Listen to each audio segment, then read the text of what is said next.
Welcome to another in the series, the Sip and Chat.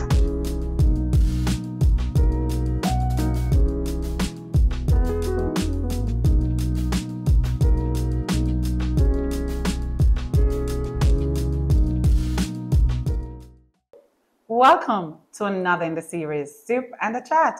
I'm your host, LELEITH TOMLINSON.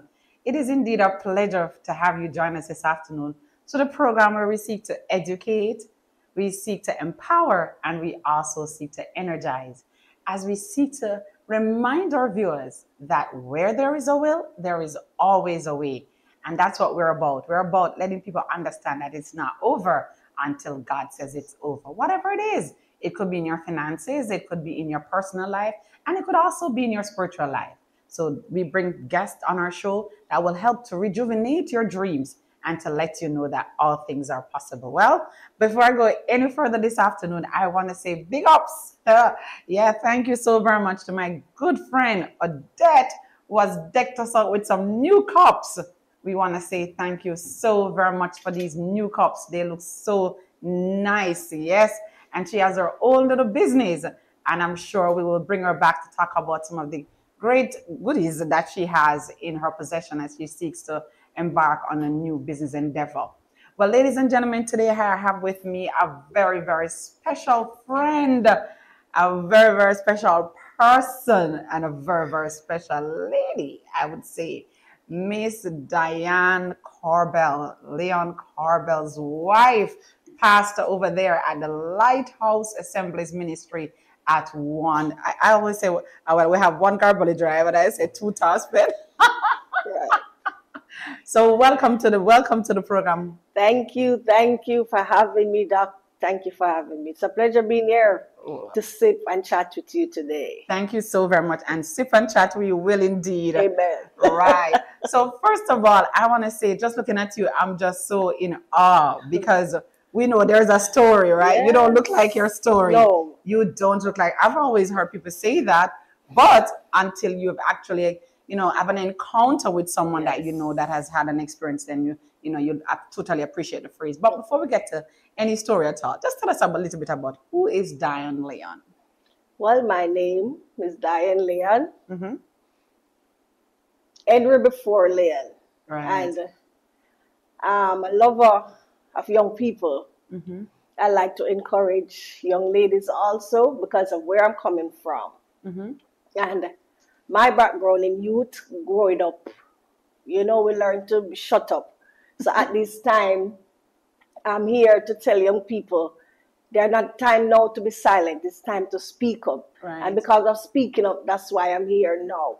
Mm-hmm. So I am a person, listen, I like to encourage people because I put forth what I never get when I was growing up to others now.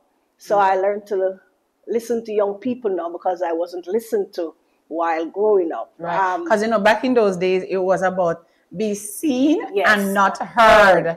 And I think that has had its implication on a Yes. lot of people over the years, To from keep- child abuse to just expressing yourself. Yes. And a lot of persons were held quiet. Yes. So that thing kept me shut up because, as you say, you were grown to not hear. So shut up. Mm-hmm. So things are there battling inside. So when I became a child of God, I started encouraging young people. That is where I get my boldness because I was shy about and embarrassed about my past. Mm-hmm. So I was learned now to be open because my story is not for me anymore. It's for somebody else to know that you can be somebody. Just speak up. Speak up. All right, Lady D, that's what I like to call it. Tell us some of the issues. You don't have to go into the details if you don't want to, but just some of the experiences that you would have been exposed to as a young lady, as a young child. Some of the challenges that you had. Well, growing up as a young child, I was one of those young child that called barrel. Oh, you're... Yes, I'm a barrel. So you're child, always right? bush. I'm there with the barrel, yes. But yes, getting that barrel, not having parenting. My father died from I was 6 months old. I don't know my father. Mm-hmm. So I grew all over with his family members. I was living there, living another cousin there, living a aunt there. Sometimes I live with my grandma here because my mom always traveled and she's there always on the go. So I was there living with my stepfather. But coming up as a young girl living with my stepfather, my sister, one sister, we are 10 years apart. That child is for my stepfather that I was living with. So going through that, it wasn't easy. Yes, you have the barrel. Yes, you have the pretty clothes. Yes, you have the food. But there wasn't any happiness because there wasn't someone to talk to, someone to embrace, someone to say, yes, I'm hearing you, I understand you, and what affirm you, yes. and yeah, let you so know that I didn't have that restriction, and within that, I think I became feisty and doing my own thing. So this thing see me as a big person, so it put me through abuse. I start getting abuse from stepfather growing up. So one of the things I'm understanding you as you're saying, I think it's so important for our viewers to understand, is still an issue that we have now, because a lot of persons, you know, they made that sacrifice to say, okay, then, you know, I can't make a way here, so let me make that transition and go to greener pastures. Right. But what we've found out over the years, and a lot of research has been done on this, that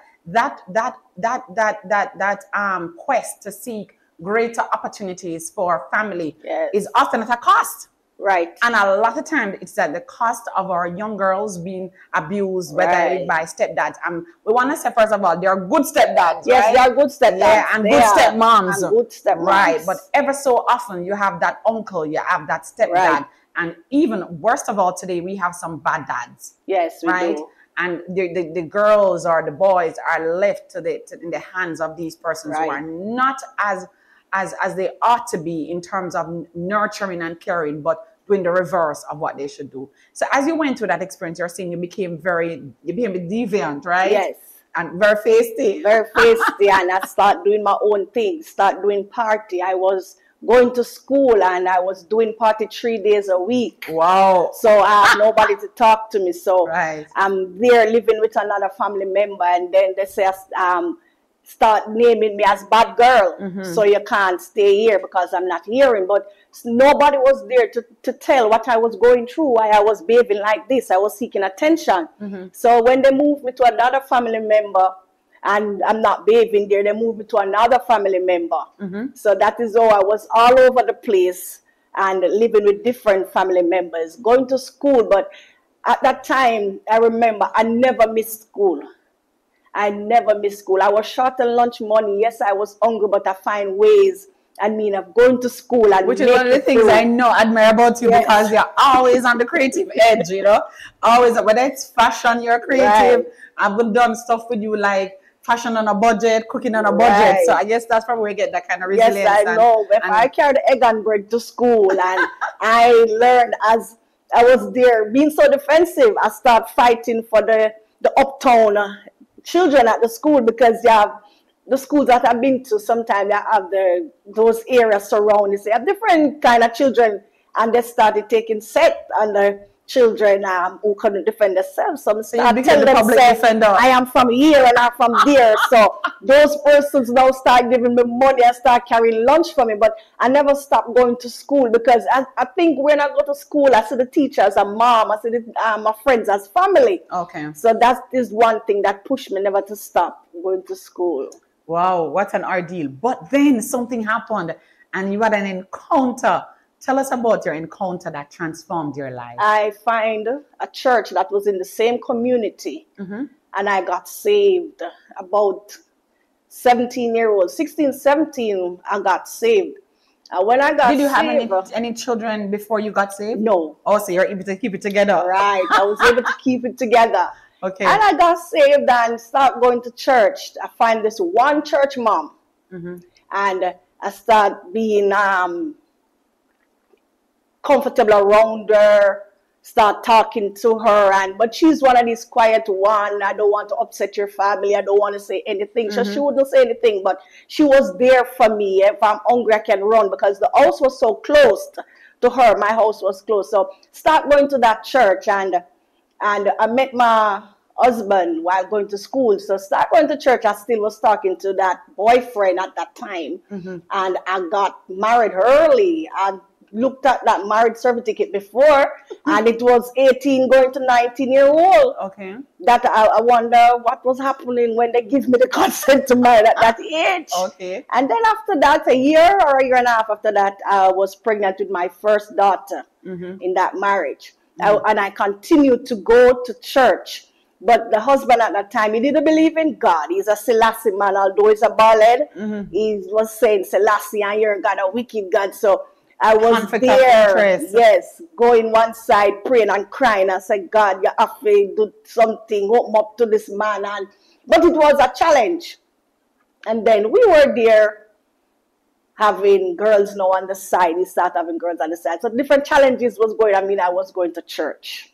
But having that church mom, having that strength, yes, and then I start finding ways now to say I'm going to be with my grandma, because my grandma start defending me, and as I was big and going through that marital problem also, my grandma start standing with me, and I start getting that close to grandma, start opening up to what was going on with the stepfather before, and why I was behaving like this, why I was living all over the place. So it's like you had one challenge as a teenager, then migrating now as you became an adult. Now you had new challenges in your relationship. So it was just challenge after challenge. And as I can imagine, that marriage just didn't work out. Yes, it didn't work out. It didn't work out. I have the second child, and we part when that second child was 2 years old. Okay. So I have two young daughters, moving away from Kingston to Spanish Town with my two young girls. Didn't know what I'm going to do, didn't know what I'm going to eat.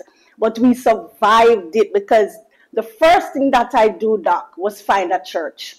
Because I get to understand that church family was so helpful, and you can get something there. There's someone to give you a meal at night, or someone to say, all right. So your initial attraction to church was for survival? Yes, for survival. So I find a church. I mean, it might sound that way, but that's part of ministry as well, where you know, a lot of times we don't understand the things that church do. Yes. There is more to church than Sunday morning. Yes, there is. There is church that provides meals. I know that, for example, Lighthouse Assembly, every Wednesday we give hot meals to children. I know your church also distributes food and stuff like that. So a lot of people sometimes quarrel with churches, but I think for the most part, if we really got a chance to know all the things that church is engaged in, social issues, emotional issues, a lot of things that don't get highlighted. Yes, so true. So yeah, that's important though.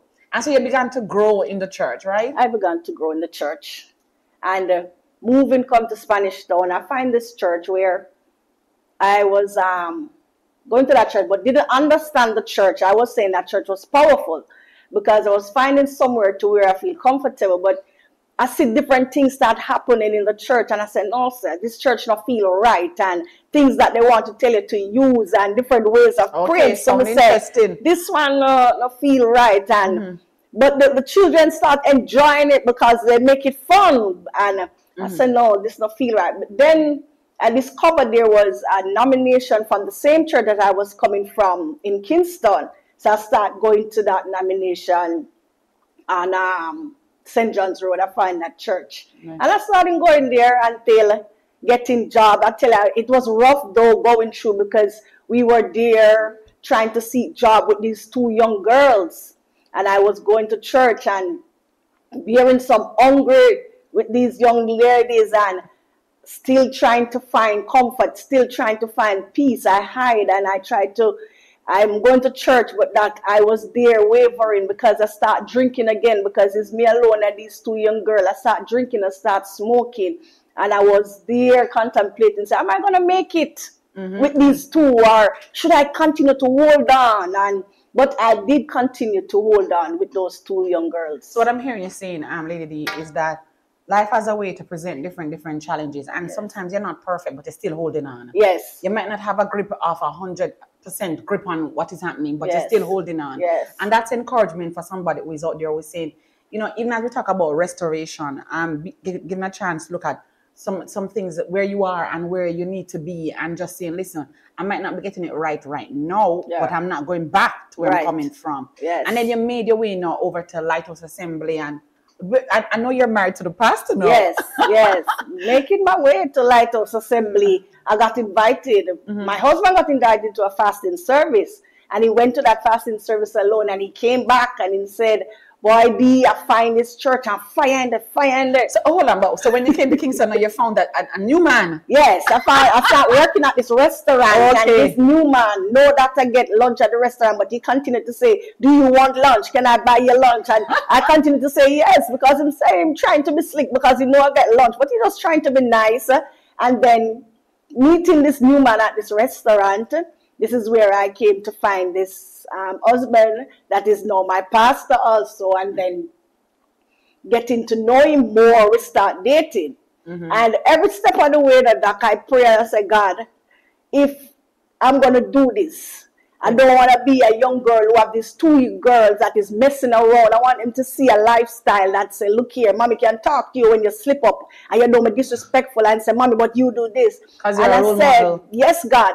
If it's even, the word that I use, if it's even to give me an old man that take care of me, just rub me head. Yes. You are so sincere that you wanted to just get it right. Just get it right. Right. I just want to get it right. So we could have a long program about this, but as you have been a pastor wife now, you and your husband became saved. I know you got saved before him, correct? Yes, I did. Right, you got saved before him, came to church as regular people, the Lord anointed you guys, and you became the pastors at the church under the leadership of another pastor who was there, and then time went on. But I want you to talk to me this. As a first lady, is it easy? No, it's not. I would think that it's nice to just look all sassy all the time. And you try to put your best outside some of the time.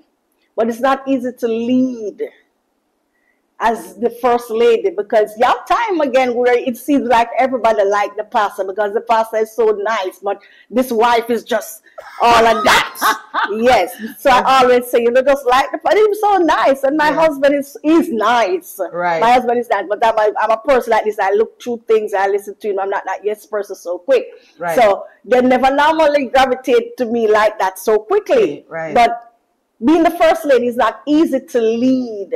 Because you come up under scrutiny, the first lady is doing shoes this. Shoes match your hat. Yes. And you wore this last week. Exactly. So you have to try to keep that hat. Right. You have to try to keep that look. There's a lot of times I see people wear their nice bracelet slippers, and I have a couple where I could put on and say, no, it's not going to look good. Appropriate, right. So let me just put on a flat shoe instead. So you have to keep, although sometimes it's not that perfect, and you're trying to keep it, you can't let it look like that outside. Because you have to be like a standard bearer of a certain standard.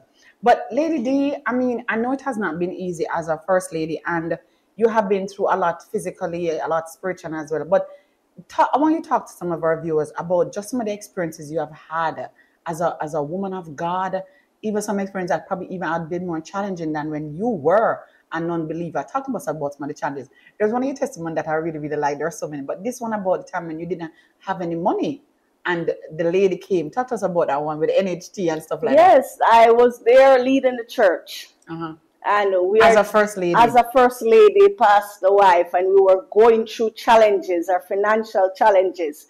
And there goes Housing Trust, send a letter that your house is going to be an auction at certain date and you have to come and make payments. And I'm so stressed out about this. And I remember sowing this seed at a fasting service. I have this $1,000, and my daughter said to me, Mommy, I have any money? I said, only 1,000. She said, Mommy, I only have 1,000. And we said, we are going to sow this seed. And it was so hard to sow the $1,000 because we decided it was to buy food the night when we were going home. But having that preacher saying, sow the seed, sowing the seed, and it was in the bishop's life, Apostle Edwards at that time, and I was there, and Doc, I have that $1,000. I was arguing with that $1,000. I'm saying, God, you have to do something that $1,000 here, no God. God, $1,000 here, and I start speaking to my money. Nowadays, I tell people, say, talk to your money, and your money will work for you. My daughter saw that $1,000, and I saw that last $1,000 a night, and we went home hungry the night. And I was at summer school, and I saw this car drive up in the churchyard, and they say, they have some food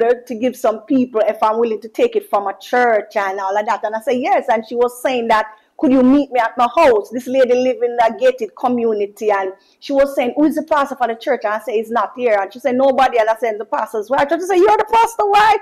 You look so simple. You're there. You're little putting them around up and down. You just blend in with them.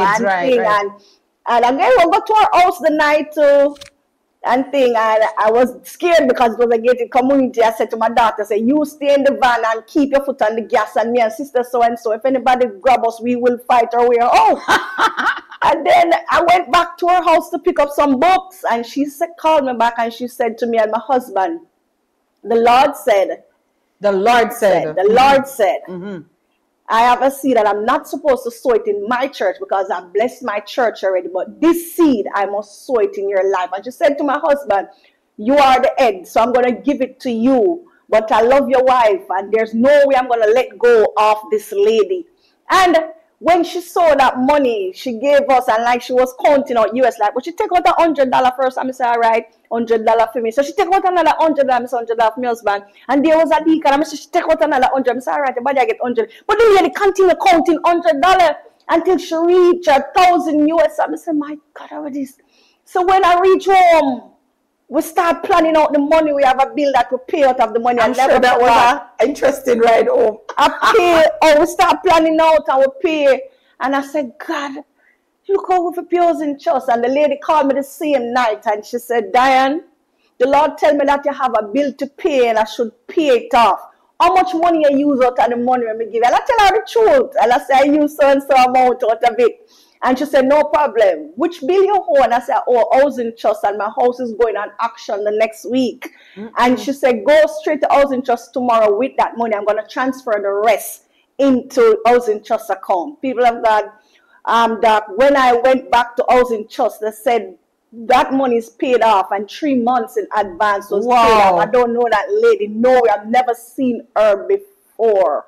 And I remember you saying, you see, sometimes people think that God is a fairy tale, but I mean, him do some mysterious things. That's true.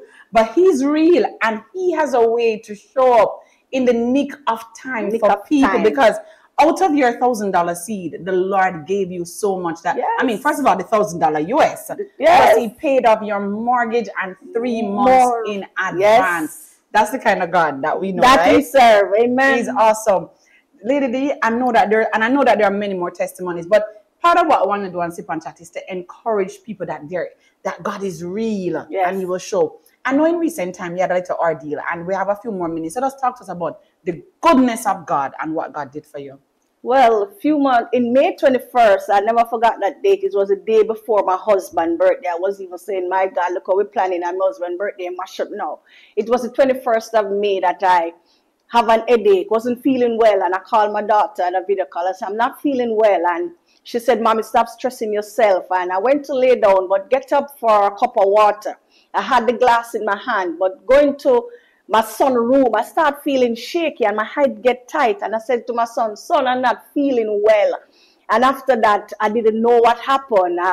In the hospital, waking up in the hospital, all sort of strings all over me. And when I was there and I asked what happened, and I couldn't ask what happened. I was just indicating, because at that time no words was coming from my mouth. I realized my mouth was twisted to my left side, completely twisted. And I said, what is this? I start boxing myself on one side. This hand couldn't move, foot couldn't move.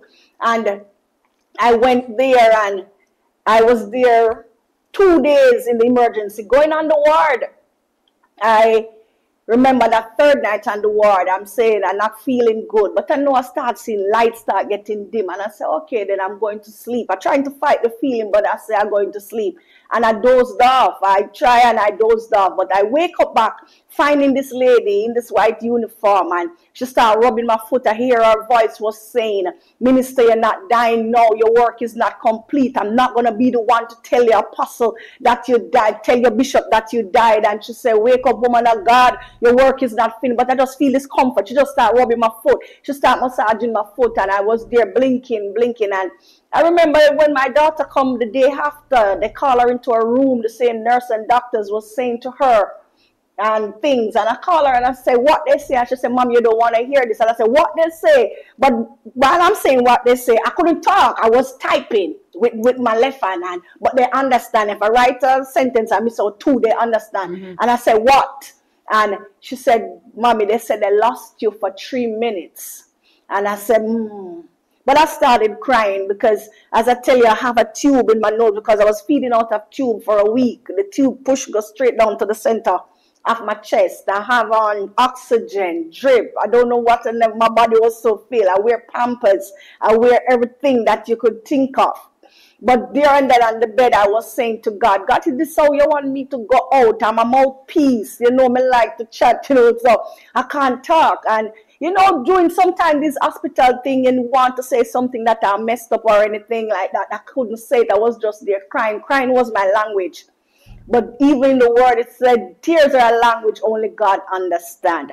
And through that ordeal, I was there and got visited from church members and got prayers from my leaders. And I'm there hearing that people is praying for you all over the world. But coming home, it was depression. But I'm saying within that depression, God sent somebody to encourage me also to say, don't give up. Because I wanted was to give up. Because I was depending on people to take me to the bathroom to feed me. And I was saying, this is not me. And I was saying to them, let me go, let me die. Don't give me the medication. I passed the time for medication. And I said, no, God, somebody, I'm living. If it's even for one person that said, no, you didn't teach me to give up. So how are you giving up? Right. And she reminded me, she's not a Christian. She reminded my sister, said to me, you're a woman of God and you're giving up. What you leave me to do? Come on, Diane. And I start perking up myself and I said, God, whenever you do this, there must be something that you want me to tell somebody about the goodness of God. What I've been through that from November the year before to May, hospitalized for different things, want to go under surgery. They rushed me for emergency surgery and there couldn't be no surgery because I got that vision. If I did the surgery, I would have died. But God healed my body. There is no cyst that they rushed me to cut out. They can't find the cyst now. What a God, Lady D? What a God, because I actually saw you. I remember my eyes were filled with water. I came by and I saw you and I knew who you were before and vibrant and up and down, and then all of this happened. But as we wrap up today, because we definitely have to talk again, what would you say to somebody out there who is going through a hard time? What would you say to Jamaica, the diaspora, just anybody who is watching? What would you say to them about holding on to your faith? Holding on to your faith. Believe in yourself. And you have to love yourself and believe in yourself. And one thing my pastor before teach me, surround yourself with people who are going places in God. And that's what I did. I surround myself with people who are going places in God. People who can speak positive into your life. People not to give in to your pity party. And I can tell you this lady is one of those ladies. She don't give in to pity party. So if you text her something that is pity, you're not getting back a response. Are you talking about me? Yes, I'm talking about you. So, okay. And you have to find persons that will encourage you when you feel down. Because yes, at times you're going to lose the faith. But there must be somebody, as I say, associate yourself with people who are going places in God. Like my bishop would say, Desrine talk! Desrine talk! Yes. I'm not taking none of that word from me. Desrine talk! Yeah, and I can imagine him slapping your face at the same time. I get some lick in the hospital. And I was saying, like, Bishop don't realize I'm sick on my head. And he gave me some lick. Desrine talk! You're going to preach the word. Woman of God, you have the gift of healing. Come on, woman of God. So that's what I'm saying. My bishop is part of the family. And as I say, I associate myself with people who are going spiritually. And I learn to love myself and learn to encourage myself. Wow, what a program that we have today. Super Chat is always so inspiring to so many people. Get the feedback from the different persons who view that. It infuses energy and hope. And Lady D, I know that there is a lot that the Lord has in store for your life. There are people that are waiting for your package of testimony. And we give the Lord that He's still the God of miracles in the land of the living. Amen. Yes. Yes, He is. Yes, He is. And we just want to thank all of our viewers for watching. Probably should stay tuned for the part 2 sometime, right? So that you can, just hear more. In this time, we need to have hope. And we need to hear from people who have been through and have survived. You can do it too. So until next time, thanks, Lady D. Thank you too for having me down. Thank you so very much as we come to sip and chat. We didn't get to sip a lot, but